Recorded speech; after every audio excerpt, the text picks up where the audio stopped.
Selamat datang kembali di pembahasan kita. Kali ini kita mau lihat lebih dekat satu masalah yang mungkin Anda sering alami juga. Kenapa ya tim produk yang awalnya cepat kok lama-lama bisa melambat? Iya.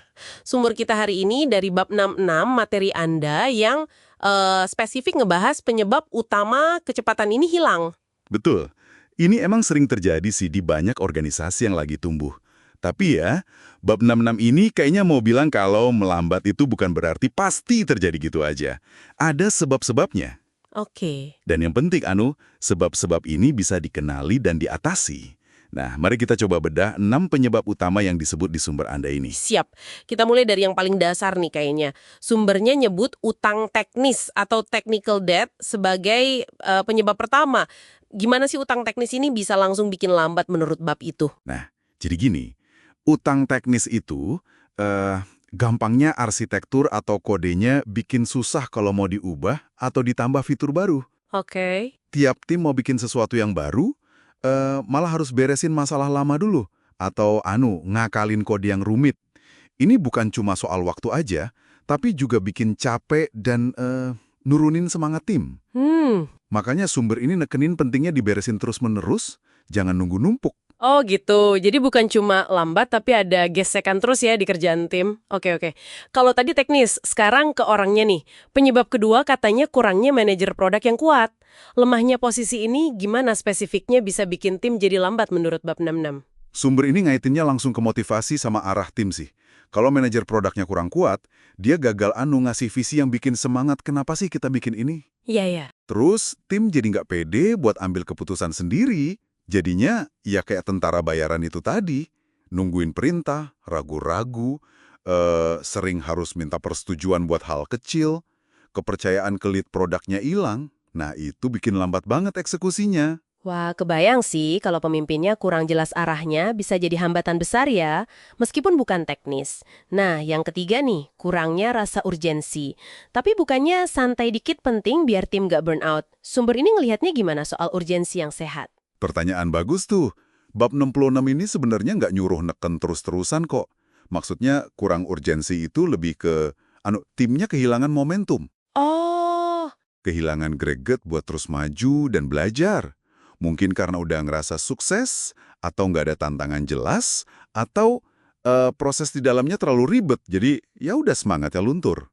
Urgensi yang sehat itu lebih soal fokus bareng-bareng buat capai tujuan, bukan kerja gerasa-gerusuk di bawah tekanan. oke. Jadi lebih ke jaga momentum ya, bukan asal cepat. Ini nyambung kayaknya ke poin keempat, siklus rilis yang jarang. Makin jarang produknya dirilis, makin lama juga dapat feedback kan? Tepat sekali. Sumber Anda ini nunjukin efek gandanya. Pertama yaitu tadi, masukan dari pengguna jadi lama, risikonya kita kelamaan bikin barang yang salah. Betul. Kedua, siklus rilis yang panjang itu sering bikin prosesnya jadi lebih gede, lebih berisiko, lebih bikin stres juga. Malah bisa bikin persiapan rilis berikutnya jadi lambat lagi. Semangat tim juga turun kan? Menangnya terasa jauh banget. Wah, jadi kayak lingkaran setan ya, bikin lambat sendiri. Terus ada peran yang mungkin sering kelewat nih, kurangnya manajer pengiriman atau delivery manager.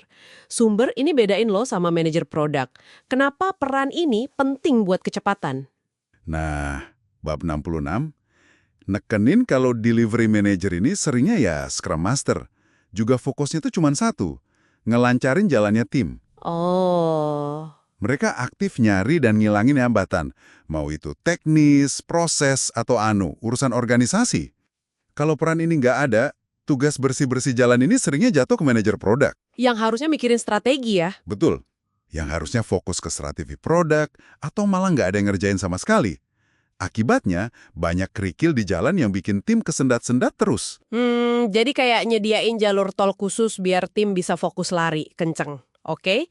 Terakhir nih, sumbernya nunjuk kurangnya visi dan strategi produk yang jelas. Dampaknya di kerjaan sehari-hari tim gimana? Wah, ini terasa banget di tiap keputusan. Tanpa bintang penunjuk yang jelas, tim bakal sering debat soal prioritas, bingung nih fitur mau dibawa kemana, Iya. atau malah ujuk-ujuk bikin macam-macam tapi nggak nyambung satu sama lain. Setiap nggak jelasnya strategi itu artinya waktu kebuang buat diskusi lagi, klarifikasi lagi, bisa jadi kerja ulang lagi. Nah, itu bikin noise dan lambat banget pasti. Oke, jadi keenamnya, utang teknis, PM lemah, kurang urgensi, rilis jarang, nggak ada delivery manager, sama visi nggak jelas. Ini ngasih gambaran lengkap ya soal kenapa bisa melambat. Bener. Dan yang perlu diingat, kayaknya bab 66 juga ngasih sinyal. Masalah ini jarang sendirian. Seringnya nyambung. Misalnya, utang teknis bikin rilis jadi jarang, manajer produk yang lemah mungkin susah bikin visi yang jelas. Jadi, nemuin kaitan antar faktor ini di situasi Anda, itu kunci buat cari solusinya. Sip. Ini peta yang berguna banget buat ngecek kondisi tim kita. Nah, sebagai penutup, kita lempar satu pertanyaan buat Anda renungkan. Dari 6 faktor ini, kira-kira mana yang paling susah dibenahi di organisasi yang udah jalan lama dan cenderung melambat? Kenapa tuh menurut Anda?